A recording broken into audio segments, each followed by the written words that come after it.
Abraham first appeared in the book of Genesis, and in Jewish tradition, Abraham is considered the first Jew. So we all share the idea that Abraham was the first in many ways, the first for all of our traditions. We are descendants of Abraham, and the Dome of the Rock, that place there, Har HaMoriah, as we say in Hebrew, so Abraham was asked to bring Isaac for sacrifice. Under the Dome of the Rock, that's that gold dome with the beautiful blue mosaics. And that stone is called the foundation stone. According to Jewish tradition, that stone was where the creation of the earth and the creation process began. It was also the place where Abraham in the book of Genesis brings his son Isaac and is tested by God. Abraham's son Isaac would have a son named Jacob, and Jacob's 12 sons founded the 12 tribes of Israel. Through Abraham, we really discovered in many ways that God is one. Through Abraham, we know that his seed, his descendants, will eventually lead to the birth of the Messiah.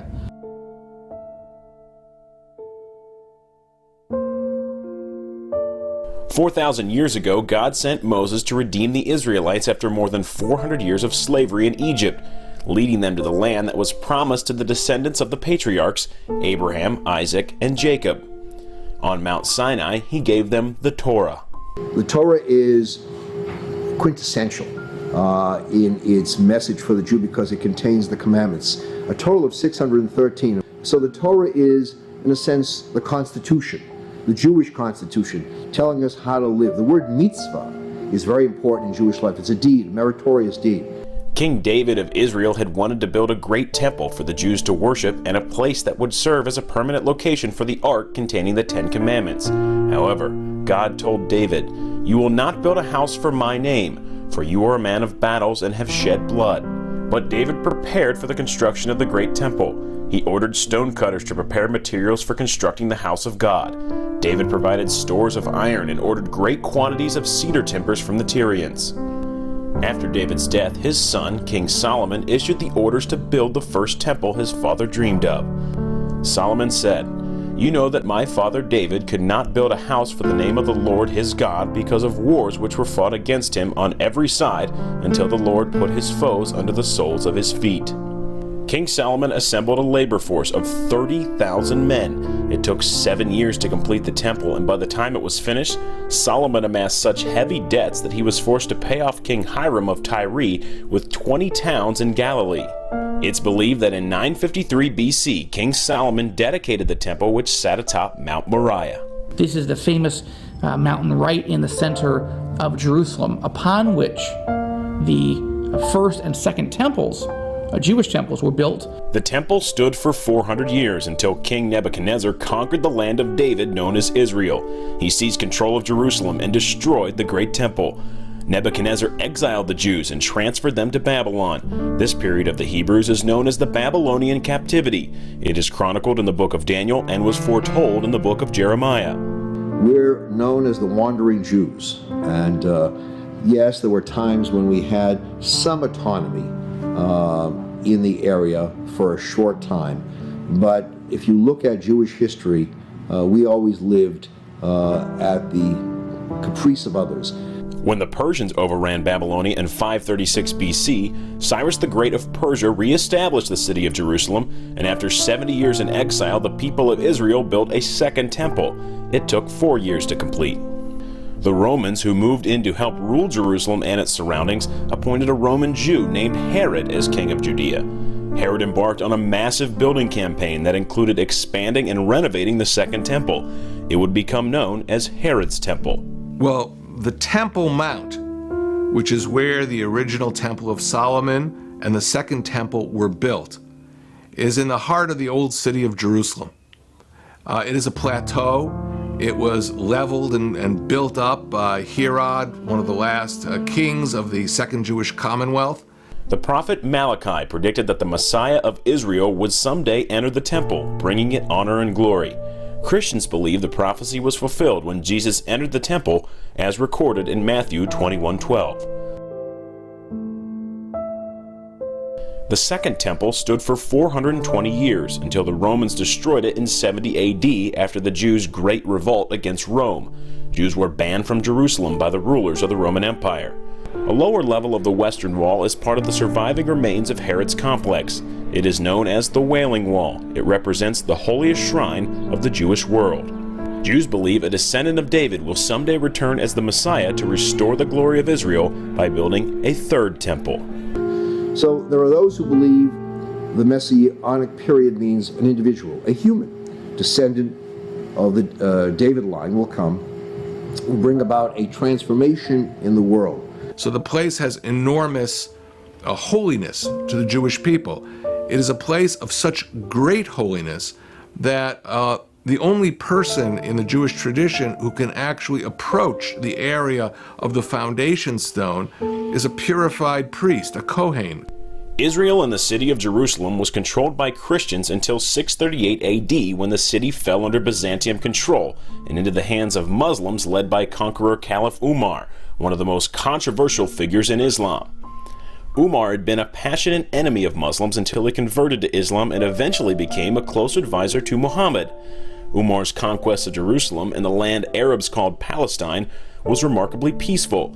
He ordered all Christian and Jewish religious sites to be left intact. When he arrived at the temple area, he was shocked to discover it in ruins.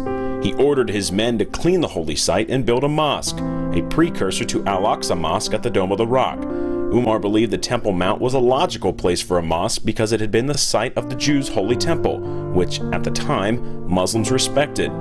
Yet the historic consequences of this decision would be complex. Well, if we believe in the rebuilding of the temple, so you have a little bit of a problem there logistically, because you Dome the Rock, rebuilding of the temple. In light of the dual claims of both Judaism and Islam, it is one of the most contested plots of land in the world. Jerusalem and that particular area of the Temple Mount is also referred to as the gate to heaven. And therefore, its holiness to the Jewish people should be understood.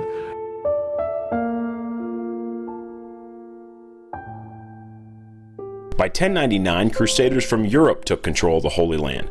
They opened trade and transportation routes from Europe and even offered pilgrimages that allowed some Jews to return to their homeland. A Muslim military force from Egypt called the Mamelukes ended the Crusaders' domination of the area in 1291. Under their rule, the territory was governed from Damascus. The original Ottoman Empire was a caliphate for Sunni Muslims. Ottoman rule began in 1517. Palestine was divided into 4 districts, ruled from both Damascus and Istanbul. During the 19th century, Western powers such as Britain and France opened diplomatic missions. By 1870, the majority of the population in Jerusalem was once again Jewish, and the Hebrew language was revived. In 1897, the first Zionist Congress, organized by Theodor Herzl, was held in Basel, Switzerland. The movement was established in hopes of helping the Jewish people settle into their own homeland. When the first Zionist Congress was held in Switzerland, 1897, someone wrote the following. It was Zangwill, famous writer and poet.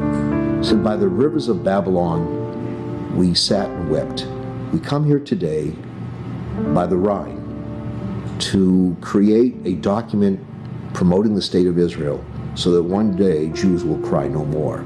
After the Zionist conference and continuing until the early 20th century, a steady flow of Jews came from Eastern Europe and settled in Palestine.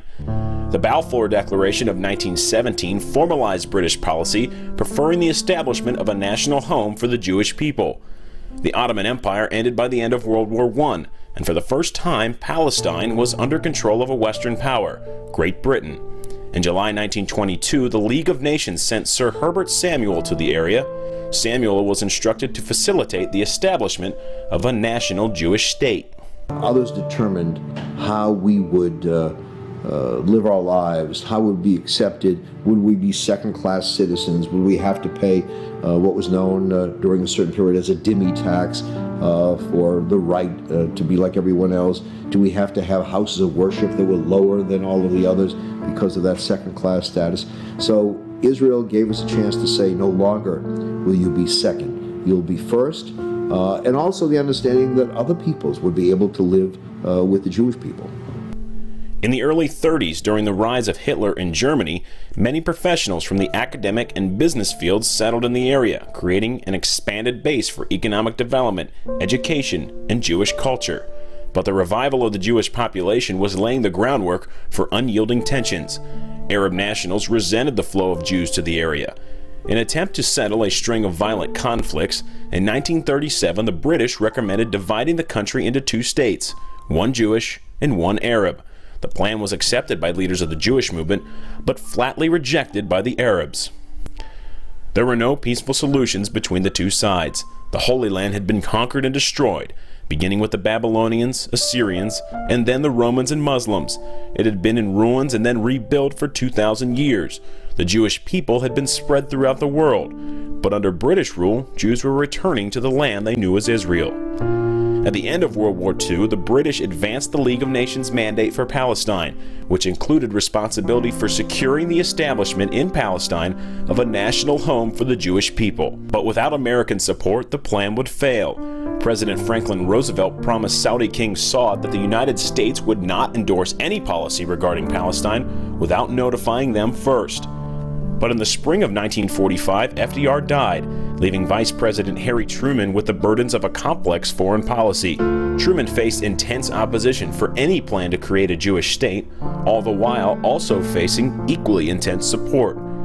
Eventually, he would back the plan for a Jewish state, and in May 1948, the president announced his support for UN Resolution 181, a partition plan to divide Palestine between Jews and Arabs. The United Nations would never have voted Israel as a state had it not been for Harry Truman, who learned from his Sunday school teaching mother at her knee that if you ever get a chance to help Israel, you ought to help Israel. And in Israel, they realized we wouldn't be here if America wouldn't be here. Truman wrote in his memoirs, "The question of Palestine as a Jewish homeland goes back to the solemn promise that had been made to them by the British in the Balfour Declaration of 1917, a promise which had stirred the hopes and dreams of these oppressed people. This promise, I felt, should be kept, just as all promises made by responsible, civilized governments should be kept." The Jewish Agency proclaimed independence on May 14, 1948, and named the country Israel. Besides becoming a permanent nation and homeland for the Jews of the world, the founding of Israel was foretold. Ezekiel 37:25 reads, "And they shall dwell in the land that I have given unto Jacob my servant, wherein your fathers dwelt, and they shall dwell therein, they, and their children, and their children's children, forever. And David my servant shall be their prince, forever." That was prophesized. If you've seen pictures of the War of Independence in 48, the Six-Day War, soldiers who were somewhat secular, who were not necessarily religious, were weeping because they felt they had translated the words of the prophet. While Israel was now a sovereign nation, the holiest city in the world was anything but independent.